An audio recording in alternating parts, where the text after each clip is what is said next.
Olá, meus caros alunos e alunas, vamos falar sobre a República Oligárquica da nossa unidade 3. Eu dei uma breve retrospectiva na aula passada falando sobre o declínio do Império. Hoje vamos falar sobre a introdução da República no Brasil e as suas diferentes fases, né? A República no Brasil, ela é conhecida como a República Velha, né? Nossa República Velha. E essa república, ela foi dividida em alguns períodos. A república, ela foi dividida em República da Espada e República Oligárquica. A República da Espada, ela foi o período em que os militares estavam no poder. E nós conhecemos o nome de alguns, conhecemos o Marechal Deodoro da Fonseca, conhecemos o Floriano Peixoto, nessa época que foi aqui teve início a primeira Constituição republicana. E depois do período da Espada, quando Floriano Peixoto deixou a presidência, em 1894, iniciou a República Oligárquica. Então o nome Espada é justamente para lembrar a você que estuda história que espada é o símbolo do exército, por isso que República da Espada é a época em que os militares tinham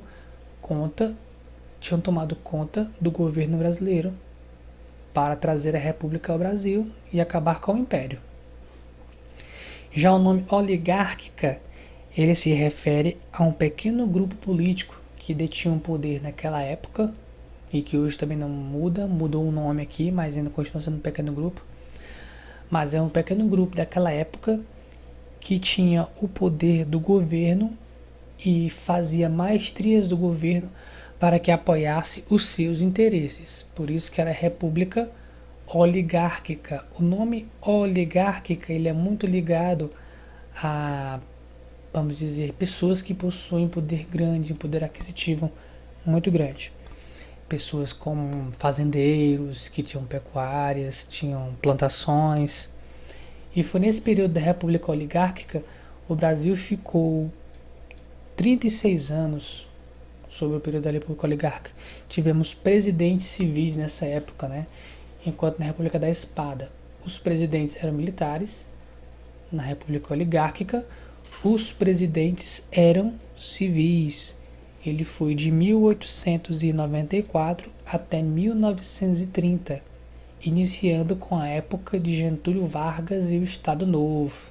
Só para ficar a dica, República Oligárquica terminou com o início do poder de Getúlio Vargas e o Estado Novo que ele inseriu no Brasil.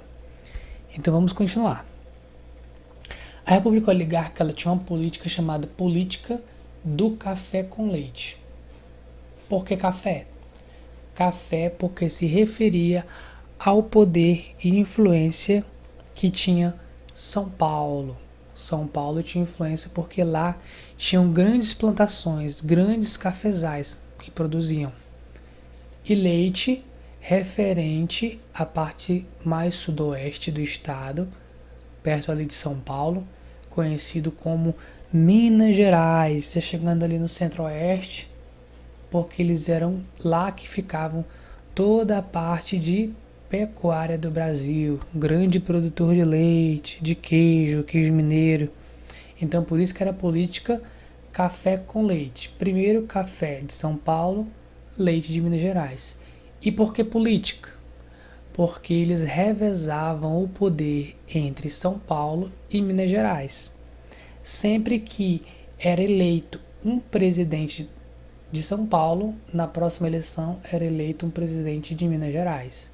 E assim, sucessivamente, iam trocando de cargos.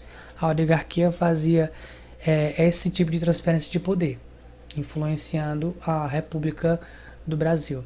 E em meio a essa política do café com leite, tinha o nepotismo, que era favores dados a parentes e familiares. As oligarquias influenciavam as pessoas e essa influência, quando não funcionava, havia o voto de cabresto. O voto de cabresto, que era a última influência que os coronéis faziam sobre as pessoas de várias maneiras. Primeiro, cobravam benefícios davam benefício às pessoas, é como a gente ouve histórias nos interiores de senhores que recebiam dentaduras, recebiam empréstimo, um dinheiro para levantar um muro, fazer com algum tipo de influência que eles declaravam publicamente aos coronéis, e no dia do voto eles exigiam que eles votassem na pessoa indicada. A gente teve alguns presidentes aí nessa época. A gente iniciou com o Prudente de Moraes, Campos Salles, Rodrigo Alves, Afonso Pena.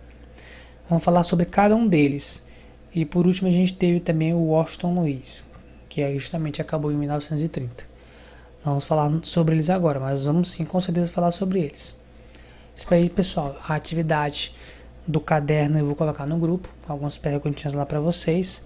Fora essa atividade do livro, da página 35 e da página 36. Espero vocês na próxima aula de história. Tchau!